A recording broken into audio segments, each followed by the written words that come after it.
네, 오늘 말씀은 레위기 21장 1절부터 15절까지의 말씀을 통해서 하나님께서 우리에게 무엇을 말씀하시고 그리고 어느 정도의 거룩한 모습을 오늘날 이 시대를 살아가고 있는 저와 여러분들에게 원하고 계신가를 말씀을 통해 확인하는 이 시간 되었으면 좋겠습니다.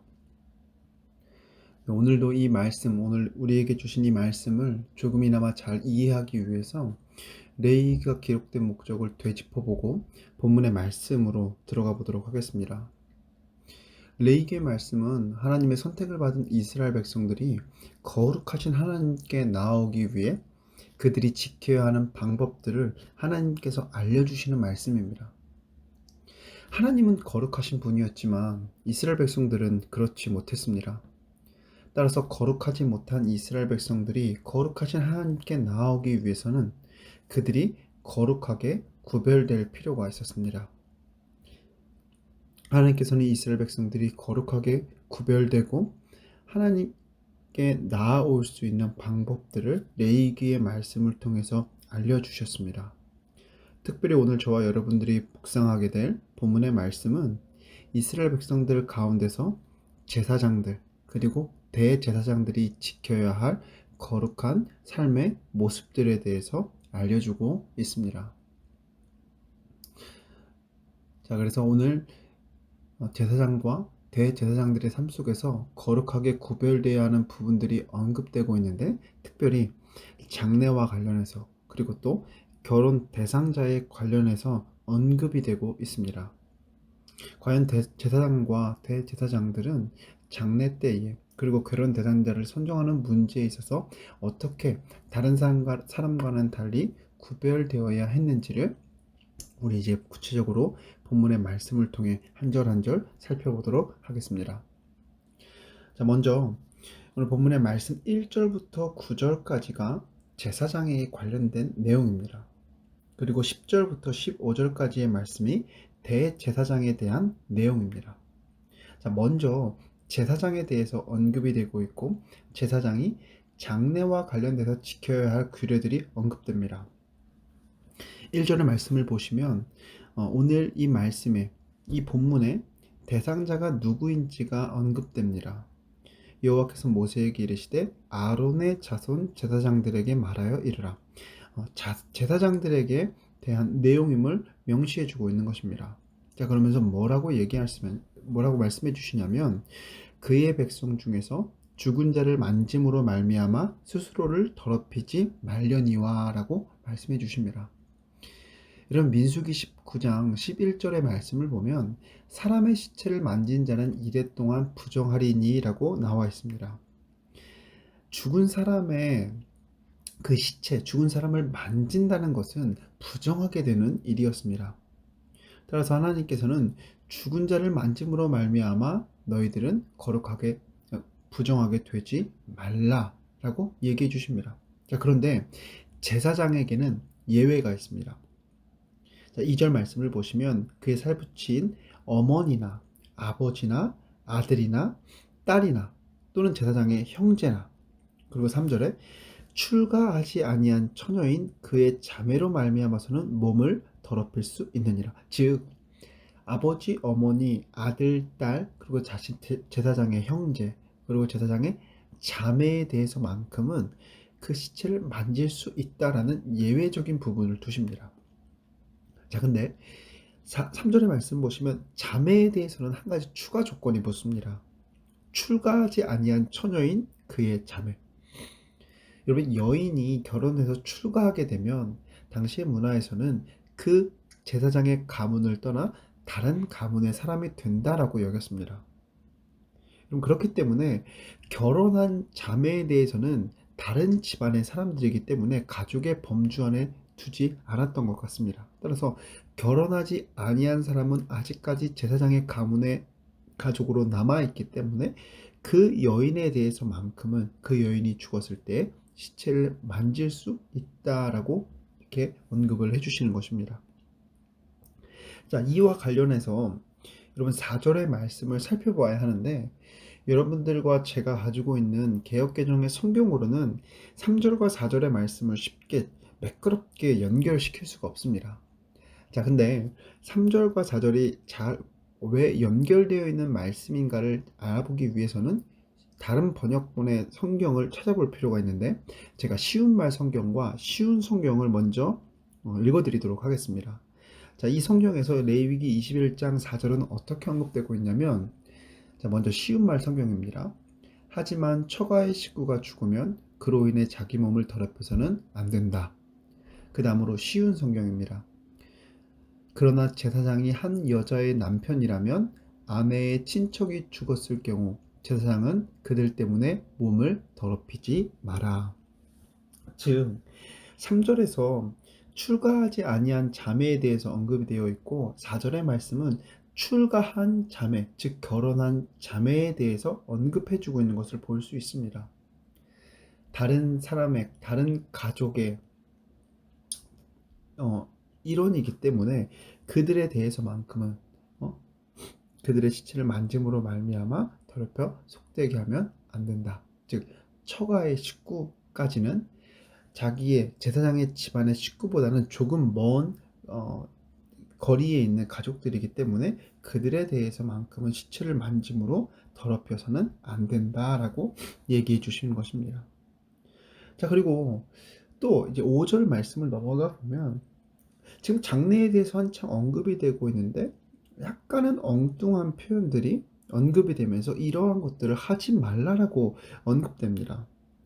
5절의 말씀 보시면 머리털을 깎지 말고 수염을 깎지 말고 살을 베지 말라라고 얘기합니다.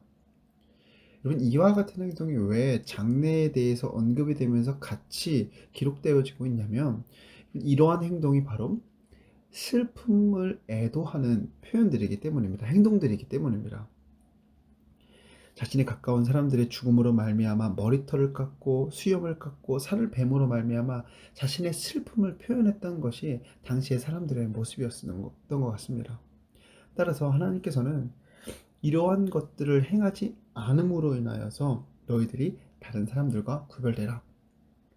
슬픔, 다른 사람들을 잃은 슬픔에 대해서 너희들, 다른 사람들은 그렇게 할지라도 너희들은 이렇게 행하지 않음으로 말미암아 신체적인 온전함을 가지고 그 거룩한 모습을 구별해라 라고 하나님께서는 말씀해 주십니다.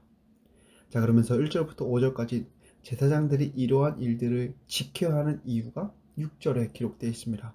바로 이 제사장들은 하나님께 예배를 드리는 사람, 하나님께 짐승을 잡아서 그 짐승의 각을 뜨고 제사를 드림으로 말미암아 하나님의 음식을 드리는 자이기 때문에 바로 이와 같은 거룩한 모습을 지켜야 한다라고 말씀해 주십니다. 하나님의 음식을 드리는 자들이라고 제사장을 표현한 부분은 사람들이 가지고 온 그 짐승을 하나님께 올려드리는 일들을 제사장들이 했기 때문에 이렇게 표현을 하고 있었던 것입니다. 자, 이제 제사장에 대한 장례와 관련된 일들이 언급되어지고, 그 다음 이제 7절, 8절, 9절의 말씀을 통해서 제사장들이 어떠한 사람들과 어떠한 여인들과 결혼해야 하는가, 그 결혼 대상자들이 언급이 되고 있습니다. 7절 말씀 보시면 부정한 창녀나 이혼당한 여인을 취하지 말지니 라고 얘기해 주십니다. 자, 그리고 뿐만 아니라 결혼 대상자에 대해서뿐만 아니라 결혼했을 때의 딸, 자신의 자녀가 행음을 하게 되면 그 행음으로 말미암아 제사장인 아버지도 더럽혀질 수 있다라고 언급을 합니다.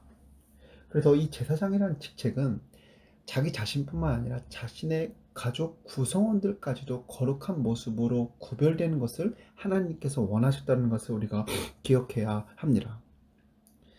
자, 이렇게 제사장에 대한, 장례에 대한 규례, 그리고 또 결혼 대상자와 그리고 가족에 대한 규례까지 언급이 되고 난 이후에 아까 말씀드린 것처럼 이제 10절부터 15절까지의 말씀은 대제사장에 대한 규례입니다. 자, 먼저 10절의 말씀은 이 말씀이 대제사장에 대한 말씀이라는 것을 알려주면서 대제사장의 특징이 같이 기록됩니다. 자, 대제사장은 기름 부음을 받고 그리고 그 대제사장만이 갖춰 입을 수 있는 특별한 예복이 있었습니다. 자, 근데 이 기름 부음과 예복에 대해서 이렇게 얘기합니다. 너희는 머리를 풀지 말며, 10절의 말씀입니다. 풀지 말며 그의 옷을 찢지 말며 라고 언급되면서 11절에 앞에서 언급된 것과 같이 시체를 만지는 것에 대해서 같이 언급이 됩니다. 자, 조금 순서가 바뀌기는 했지만 이 10절의 말씀 그 뒷부분도 뭘 얘기해 주고 있냐면, 내 주변에 있는 사람들을 잃어버린 그런 장래의 슬픔을 대제사장은 표현하지 말 것에 대해서 언급을 해줍니다. 아까 머리를 깎고 수염을 깎고 살을 베는 것이 슬픔과 애도의 표현이었던 것처럼, 머리를 풀고 그가 입고 있었던 옷을 찢는 것 또한 슬픔과 애도의 표현입니다. 그런데 대제사장에게만큼은 그의 머리에 기름 부음을 받았고 또 특별한 옷을 입고 있기 때문에 그러한 슬픔과 애도의 표현을 하는 행동을 하지 않음으로 말미암아 하나님께서는 이들이 구별되기를 원하셨던 것입니다. 그리고 시체를 만질 때에 제사장에게만큼은 가족에게 대해서는 허락이 되었습니다. 그런데 대제사장은 그의 부모까지도 그 어떤 시체도 허락되어지지 않는 것을 우리는 확인할 수 있습니다. 11절에 어떤 시체든지 가까이 하지 말라라고 얘기합니다. 그리고 분명히 그의 부모로 말미암아서도 더러워지게 하지 말라라고 말씀해 주십니다. 자, 이와 관련해서 12절의 말씀에 이렇게 언급이 됩니다. 그 성소에서 나오지 말며 그의 하나님의 성소를 속되게 하지 말라. 자, 이 부분이 대제사장이 성소에 살았다라는 것을 의미하는 것이 아니라, 대제사장이 부모를 잃어버리는 그러한 안타까운 순간이라 할지라도 그 대제사장의 직분, 그가 직분을 감당해야 할 그 성소를 떠나지 않음으로 말미암아 그가 맡은 바 임무를 충실하게 수행해야 하는 존재임을 하나님께서는 언급을 해주십니다. 그가 맡은 일을 수행해야 하는 그 성소를 떠나지 말고 그 성소를 늘 거룩하게 지켜 유지해 나아가는 모습을 하나님께서는 그들에게 원하셨던 것입니다. 심지어 부모를 잃어버리는 그런 안타까운 순간에도 말입니다. 어떻게 보면 조금 무자비한 것 같긴 합니다. 하지만 하나님께서 그만큼의 거룩한 모습을 대제사장에게 원하고 계셨다는 것을 우리가 기억하면 좋을 것 같습니다. 자, 이 대제사장의 장래에 대한 기록과 더불어서 결혼 대상자에 대한 언급이 13, 14, 15절에 대해서 언급이 됩니다. 자, 대제사장에 대해서만큼은 앞에 장례에 대해서와 같이 제사장보다 엄격한 규정이 이 대제사장에게 적용이 됩니다. 앞에 어, 10, 먼저 14절의 말씀을 보시면 대제사장의 결혼 대상자에 대해서 언급이 되면서 과부나 이혼당한 여자나 창녀짓을 하는 더러운 여인을 취하지 말라라고 얘기합니다. 자, 근데 앞에 제사장에서는 과부가 빠져 있었습니다. 자, 이 말은 제사장에게 대해서만큼은 과부와 결혼하는 것을 허용되었다라고 볼 수 있을 것 같습니다. 자, 그런데 대제사장에게 대해서만큼은 과부까지도 차단이 됩니다. 자, 이 이유에 대해서는 우리가 이 대제사장이라는 특별한 직책을 짚고 넘어가야 합니다. 대제사장은 가문에서 선정이 되고 그 가문의 장자가 그 직책을 이어가는 시스템이었습니다. 자, 그런데 만약 대제사장이 자녀가 있는 여인과 결혼을 하게 된다면 어떻게 하게 되겠습니까? 대제사장의 피가 섞여 있지 않은 아들이 대제사장의 직책을 감당하게 됩니다. 하나님께서는 그것이 거룩하지 않다라고 보셨던 것입니다. 따라서 자녀가 있는 과부나 이혼당한 여자나 또 몸을 파는 여인과 같은 이러한 자들에게 대제사장과의 결혼을 허락하지 않으심으로 말미암아 그 대제사장이 어떠한 거룩한 모습을 결혼 대상자에게까지 적용하고 유지해야 하는가를 오늘 이 말씀을 통해서 알려주셨던 것입니다. 자, 오늘 저와 여러분들은 제사장과 대제사장이 지켜야 할 거룩한 모습에 대해서 살펴보았습니다. 사실 오늘 이 말씀을 저와 여러분들의 삶에 직접적으로 적용한다는 것은 조금 힘들어 보입니다.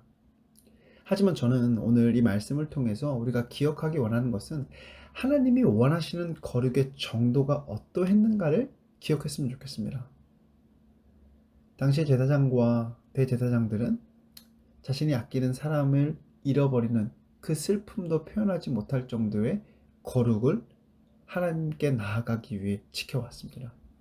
대제사장의 경우는 심지어 부모를 잃어버리는 그런 아픔조차 하나님께 나아가는 그 거룩을 위해 포기해야만 했습니다. 감수해야만 했습니다. 하나님께서는 그만큼 거룩한 모습으로 이스라엘 백성들이 자신에게 나아오기를 원하셨습니다. 여러분, 그런데 우리 이 자리에 이 시간 함께하고 있는 여러분들 가운데 그 누구도 이만큼 정도의 거룩을 충족시킬 수 있는 사람은 아무도 없습니다. 그렇다고 한다면 자연스럽게 우리는 다시 한번 예수 그리스도를 의지하고 붙잡을 수밖에 없다라는 결론에 이르게 됩니다. 여러분, 무엇으로 거룩하신 하나님 앞에 서실 수 있다라고 생각하십니까? 열심히 기도하면 하나님 앞에 나아갈 수 있으십니까? 또 선한 행동을 하고 내가 착한 일을 많이 하고 사랑을 한다고 하여서 하나님 앞에 설 수 있다라고 생각하십니까? 여러분, 착각하지 않으셨으면 좋겠습니다. 여러분들의 기도와 선행과 사랑, 그리고 여러분들의 거룩한 행동, 그 중심에 예수 그리스도가 없다고 한다면 우리는 결코 그러한 것들로 하나님 앞에 설 수 없습니다. 우리 다시 오늘 말씀을 기억하며 예수 그리스도를 기억하며 그를 붙들고 의지하는 삶으로 돌아가길 원합니다. 왜냐하면 그 길이 우리가 하나님 앞에 설 수 있도록 거룩하게 만들어주는 유일한 길이기 때문입니다. 오늘 하루 저와 여러분들의 삶이 거룩한 삶이 되기를 원합니다. 그리고 그 거룩은 나의 행함이 아니라 예수 그리스도를 믿는 믿음에서 시작되는 거룩이 되기를 원합니다. 오늘 그 예수 그리스도를 다시 붙들고 의지하며 감사하고, 그리고 특별히 그 예수 그리스도를 보내주신 하나님께 감사의 예배를 올려드릴 수 있는 오늘 하루가 되기를 주님의 이름으로 간절히 소망합니다. 기도하겠습니다. 하나님, 오늘 레위기 말씀을 통해서 우리는 다시 한번 하나님께서 원하시는 거룩의 정도를 확인하게 됩니다. 그리고 다시 작아지는 우리의 모습을 보게 됩니다. 내 힘으로, 내 생각대로 거룩한 척 하며 살아보려 했지만 하나님, 다시 오늘 말씀을 통해 나를 비춰보면 그러한 것들로 말미암아 결코 내가 거룩하게 될 수 없음을 깨닫게 됩니다. 오늘 하루 다시 우리의 삶이 예수 그리스도로 말미암아 거룩한 삶이 될 수 있도록 인도하여 주시옵소서. 오직 예수 그리스도를 붙들고 의지함으로 말미암아 그 예수 그리스도의 십자가의 죽으심을 믿는 믿음으로 말미암아 내가 하나님 앞에 설 수 있는 거룩한 존재가 될 수 있음을 잊지 않고 기억하며 예수 그리스도로 말미암아 거룩해지는 삶이 오늘 하루 이 시간 함께하고 있는 모든 사람들의 삶이 될 수 있도록 꼭 하나님 인도해 주시고 역사하여 주시옵소서. 이 모든 말씀 예수님의 이름으로 기도합니다. 아멘.